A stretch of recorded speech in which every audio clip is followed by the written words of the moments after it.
madame. Bonjour. Alors, je vais vous demander juste en quelques mots de vous présenter. Donc, Marie-Josée Méraud, je suis responsable de la cellule bâtiment durable à la direction départementale des territoires.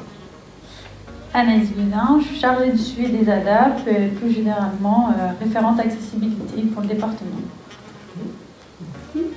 Et puis, quelles sont vos missions, s'il vous plaît? Donc, au sein de la cellule, on va gérer la partie accessibilité et la partie contrôle des règles de construction.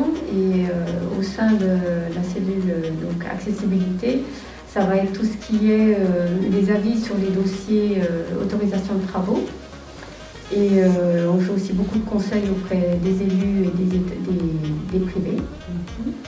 Et on gère donc la sous-commission accessibilité au niveau du département. Quels sont les projets en cours actuellement? Alors là, on essaye de vraiment accompagner les collectivités sur la mise en œuvre d'accessibilité de leur établissement recevant du public. Donc c'est vrai que c'est un travail qui nous prend du temps, mais on essaye de refaire du lien avec tous les élus et les accompagner pour qu'on arrive à ce qu'on appelle une accessibilité d'usage pour tous les services publics. On peut dire que sur les 539 communes du département, on est quand même à plus de 95% des communes qui sont rentrées dans la démarche. C'est pas finalisé, mais on est sur quand même plus de 95% de communes qui sont entrées dans la démarche. Et que sont les ADAP? Alors, c'est des agendas d'accessibilité programmés.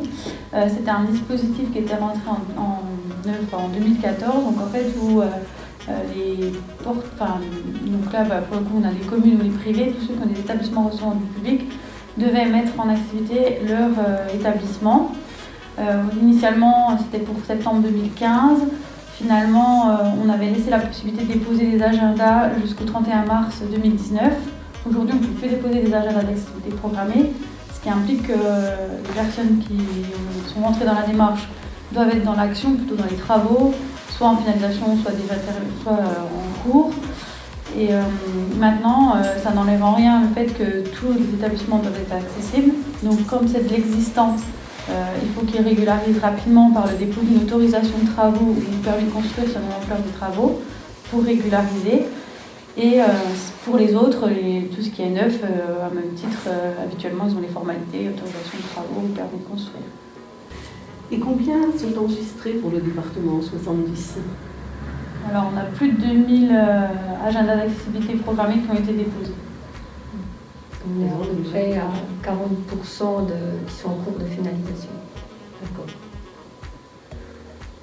Alors, quel est le processus et les démarches pour les mises en conformité, justement?